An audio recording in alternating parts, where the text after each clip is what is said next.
ప్రభుత్వాధికారులపై పోలీసులకు మాజీ మంత్రి టీడీపీ సీనియర్ నేత సోమిరెడ్డి చంద్రమోహన్ రెడ్డి ఫిర్యాదు చేయడంపై సెటైర్లు వేశారు మంత్రి కాకాని గోవర్ధన్ రెడ్డి.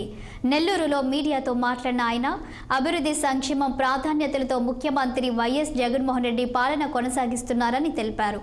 నెల్లూరు నగరంలో పలు ప్రభుత్వ కార్యాలయాలకు నూతన భవనాలను నిర్మించామని, ప్రభుత్వ అధికారులపై పోలీసులకు సోమిరెడ్డి ఫిర్యాదు చేయడం సరికాదని హితవు పలికారు. అక్కడ ఉన్నటువంటి జన్కో కాంట్రాక్టర్లు ఎవరు వాళ్ళు బెదిరించి తరిమేశావు. భాగస్థులుగా ఉన్నటువంటి వ్యక్తులకు సంబంధించి వాళ్ళ దగ్గర సంతకాలు పెట్టించుకొని వాళ్ళ దగ్గర నువ్వు చెక్కులు డ్రా చేశావు. నేను అధికార పార్టీ అయిన తర్వాత వాళ్ళు వచ్చి నా దగ్గరకు వచ్చి చెప్తే కాంట్రాక్టర్లు, నేను ఆ రోజు జన్కో ఎండీగా ఉన్నటువంటి శ్రీధర్ గారికి ఫోన్ చేసి చెప్తే, ఈరోజు ఏ విధంగా ఐఏఎస్ఎల్ని ఐపీఎస్ఎల్ని నువ్వు బెదిరించావో ఆ రోజు జెన్కో ఎండీ శ్రీధర్ దగ్గరికి పోయి మీకేం సంబంధం, మీరు బిల్లులు ఆపడానికి అని చెప్పి ఆ బిల్లులు మొత్తం కొట్టేయడానికి ప్రయత్నం చేస్తే ఆపి ఆ కాంట్రాక్టర్లకు న్యాయం చేశా. కాబట్టి వీటిల్లో అన్నిటి మీద నువ్వు సిబిఐ విచారణకి సిద్ధమా చెప్పు.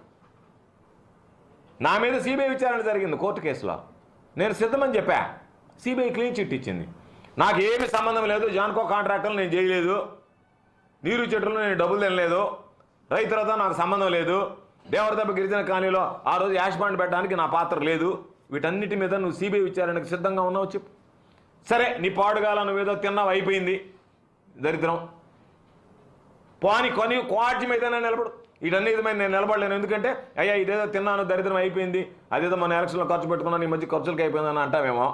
అది అయిపోతే అయిపోయింది, దరిద్రం వదిలేద్దాం, ఎందుకు పాపం ఏడుస్తుంటావు, మళ్ళీ దీని మీదైనా నిలబడగలవా?